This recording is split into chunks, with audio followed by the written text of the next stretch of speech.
नमस्कार, आप देख रहे हैं CWB हिंदी न्यूज।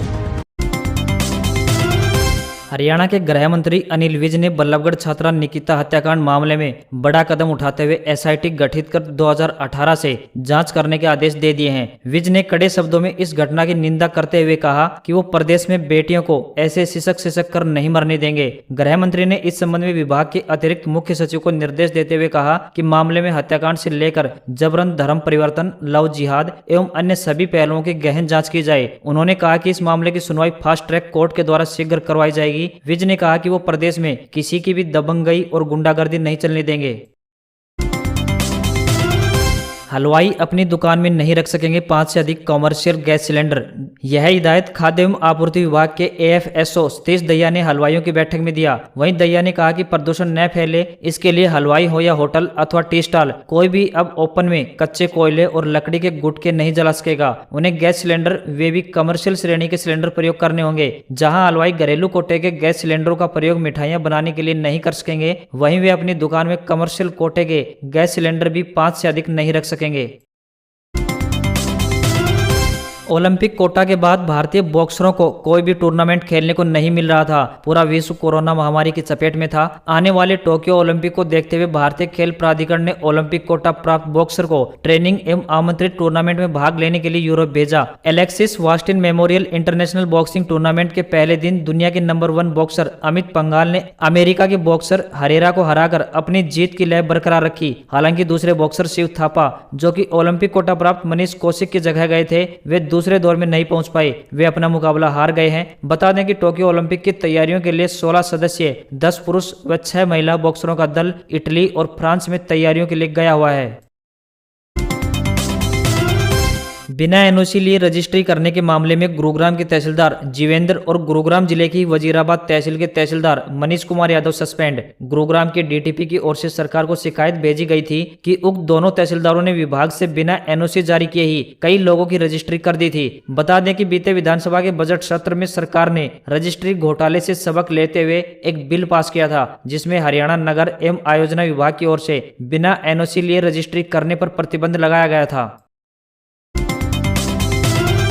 एक्साइज इंस्पेक्टरों की भर्ती के मामले में हाईकोर्ट ने हरियाणा SSC को नोटिस जारी कर जवाब मांगा है। याचिकाकर्ता ने भी एक्साइज इंस्पेक्टर पद के लिए आवेदन किया और आयोजित की गई परीक्षा में भाग लिया। याची को 142 अंक प्राप्त हुए, लेकिन उसे दस्तावेजों की जांच के लिए नहीं बुलाया गया। वहीं SC वर्ग के आवेदक के भी 142 अंक थे। ऐसे में उसे सामान्य श्रेणी में नियुक्ति दी जा रही है। ऐसे में आयोग की भूमिका पर सवाल उठाते हुए परिणाम को खारिज करने तथा नए सिरे से मेरिट के आधार पर परिणाम जारी करने की अपील की गई है। याचिका पर हाईकोर्ट ने अब कर्मचारी चयन आयोग को अगली सुनवाई पर अपना पक्ष रखने के लिए आदेश जारी किए हैं।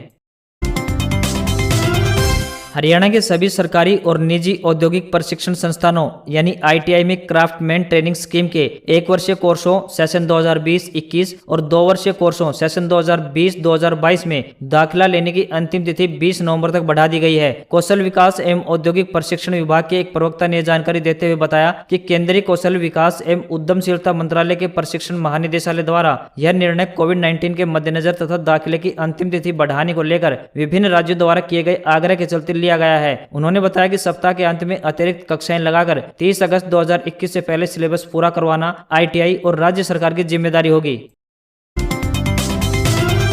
बड़ौदा हल्के के कथोरा गांव में चुनावी जनसभा को संबोधित करने पहुंचे CM मनोहर लाल खट्टर ने लोगों से पहलवान योगेश्वर दत्त को जितवाने की अपील की। CM खट्टर ने कहा कि चुनाव जीतने के बाद गांव कथोरा को उप तहसील बनाया जाएगा। उन्होंने कहा कि सरकार के कार्यकाल को 4 साल बचे हैं और इस दौरान यह जमकर विकास करवाया जाएगा। CM खट्टर ने कांग्रेस प्रत्याशी इंदुराज नरवाल पर निशाना साधते हुए कहा कि कांग्रेस ने एक डम्मी उम्मीदवार खड़ा किया है। इंदुराज नरवाल को शायद ही कोई सोनीपत में जानता हो। इस दौरान पहलवान योगेश्वर दत्त ने कहा कि मैं बड़ौदा का विकास ईमानदारी से करवाऊंगा। हरियाणा में 2 नवंबर से 9वीं से 12वीं तक के स्कूल व कॉलेज खुल जाएंगे। राज्य आपदा प्रबंधन प्राधिकरण की मानक संचालन प्रक्रिया को पूरी तरह से लागू करना होगा। स्कूल शिक्षा विभाग ने भी बुधवार को इस संबंध में सभी जिला शिक्षा, जिला मौलिक शिक्षा व सभी जिला परियोजना समन्वयकों को निर्देश जारी कर दिए हैं। स्कूलों में विद्यार्थी अभिभावकों की लिखित मंजूरी के बाद ही आ सकेंगे। स्कूल की तरफ से विद्यार्थियों पर उपस्थिति को लेकर कोई दबाव नहीं बनाया जाएगा। डिजिटल लर्निंग को स्कूल प्रोत्साहित करेंगे। अगर स्कूल खुलने के बावजूद विद्यार्थी ऑनलाइन शिक्षा ग्रहण करना चाहते हैं तो स्कूल प्रबंधन को मुहैया करनी होगी। स्कूल आने वाले विद्यार्थियों से 2 गज की दूरी, फेस मास्क या कवर व अन्य स्वास्थ्य सुरक्षा का पालन कराना होगा। स्कूलों व कोचिंग संस्थानों पर मानक संचालन प्रक्रिया का पालन न करने पर कार्रवाई की जाएगी।